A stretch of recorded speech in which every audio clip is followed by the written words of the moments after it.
O'zbekiston Respublikasi Markaziy saylov komissiyasi boshchiligida Paxtakor tumanida uchastka saylov komissiyalari a'zolarining qonunchilik bo'yicha nazariy bilim va amaliy ko'nikmalarini oshirishga qaratilgan o'quv seminar tashkil etildi.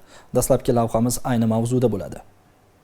O'zbekiston Respublikasi Markaziy saylov komissiyasining 2026-yil 13-yanvardagi ayrim bo'shab qolgan o'rinlarga mahalliy kengashlar deputatlarining saylovini tashkil etish to'g'risidagi 1457-sonli qaroriga asosan Jizzax viloyat hududiy saylov komissiyasining 14-yanvardagi 66-sonli qarori qabul qilingan bo'lib, mazkur qarorlar bilan xalq deputatlari Jizzax viloyat kengashining 30-Paxtakor saylov okrugidan bo'shab qolgan deputatlik o'rniga saylov o'tkazilishi belgilangan. Mazkur yo'nalishda Jizzax viloyat hududiy saylov komissiyasining kalendar rejasi belgilangan bo'lib, uning 18-bandi ijrosi doirasida uchastka saylov komissiyalari a'zolarining saylov qonunchiligi bo'yicha nazariy bilim va amaliy ko'nikmalarini oshirish ko'zda tutilgan. Ayni shu maqsadda tashkil etilgan o'quv seminarda Markaziy saylov komissiyasi, viloyat hududiy saylov komissiyasi a'zolari, shuningdek 30-Paxtakor saylov okrugi va unga kiruvchi saylov uchastkalari a'zolari ishtirok etishdi. Tadbir avvalida ishtirokchilar xalq deputatlari viloyat, tuman va shahar kengashlarida bo'shab qolgan o'rinlar uchun saylovni tashkil etish va o'tkazish yuzasidan qabul qilingan qarorlar bilan tanishtirildi.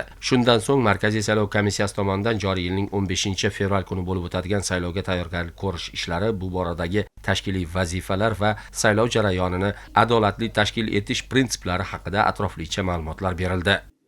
Biz bilan bevosita uchrashib, saylov jarayonini qanday tashkil etish, nimalarga e'tibor berish kerakligi, qanday o'zgarishlar kiritilganligi barchasi borasida juda chiroyli tushuntirishlarni olib boryapti. Bilmaganlarimizni o'rganib, mana shu saylov uchastkamizdagi mavjud a'zolar, kotibning vazifasi, raisning vazifasi, qolaversa a'zolarning, operatorning vazifasini nimalardan iboratligi borasida yana ham bir chuqurroq ma'lumotlar berildi. O'ylaymanki, 15-fevral kuni bo'ladigan saylovga biz mana hozir jamoamiz bilan tayyormiz. Shuni alohida ta'kidlab o'tishim kerak. Mana saylov jarayonida saylovchilarning ro'yxatini shakllantirish borasida ma'lumotlarni ham to'liq oldik. O'ylaymanki, bu borada tushunmaganlarimiz bo'yicha savol-javoblar o'tkazdik.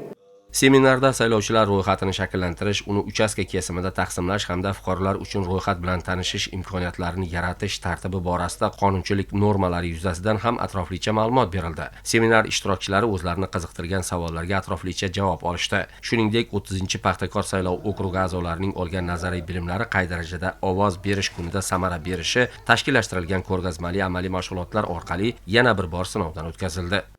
Bugungi o'quv amaliy seminardan asosiy maqsad Markaziy saylov komissiyasining 1457 sonli qarori qabul qilingan ayrim bo'shab qolgan o'rinlarga saylovlarni tayinlash to'g'risida. Aynan ushbu qarorning ijrosini ta'minlash va Jizzax viloyatidagi xalq deputatlari viloyat kengashiga saylov o'tkazuvchi uchastka saylov komissiyalari a'zolari uchun saylov kodeksi va Markaziy saylov komissiyasining qarorlarida, nizomlarida belgilangan talablarni aniq va bir xilda bajarish malakasini oshirish va bu yerda saylov qonunchiligini buzilgan holatlari yuzaga kelganda qanday choralar ko'radi, uchastka saylov komissiyasi darhol bu yerda qanday chora ko'rishini amaliy misollar bilan ko'rsatish va saylovni yuqori saviyada o'tkazishni ta'minlashdan iborat. Amaliy mashg'ulotlarda ovoz berish jarayonlarini to'g'ri baholash, har bir harakatni ketma-ketlikda saylov qonunchiligi talablari asosida o'tkazish bo'yicha amaliy ko'rsatmalar berildi.